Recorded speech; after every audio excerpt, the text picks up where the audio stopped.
Can filler help a downturned mouth? When the mouth turns down like this, we look sad. Sometimes we even look a little angry. Patients don't like this. Women don't like this. They've actually termed this, when the corners of the mouth turn down, the resting bitch face, as we call it. And the reality of it is, when the corner of the mouth turns up, we look younger, we look happier, we look more refreshed. And it changes the way we feel about ourselves, and it changes the way others feel about us. So anything I can do to turn up the corners of the mouth, or at least get them at parallel, get them back to the equator, is good. Now, there are a few ways to do this, and we have to diagnose each individual to decide what's best. It's associated with generalized aging of the whole region with a jowl. Some form of a lift is the best to lift up the corner of the mouth. But that's a bunch of surgery, and not everybody is ready for that or wants it.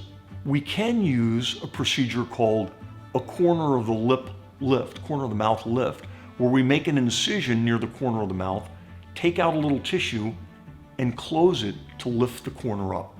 The issue with that is it places a scar there, and even though we're pretty good at hiding scars, this is a tough area to hide a scar.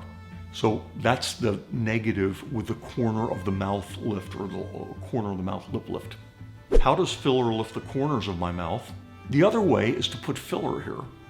And what we do by putting filler here is to push the corner of the mouth up. We put some filler up here to lift it. We put some filler down here to push the corner up.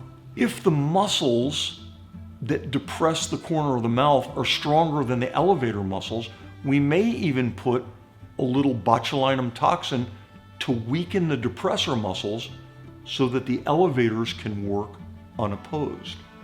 We're essentially knocking out the triceps so the biceps can work without the triceps.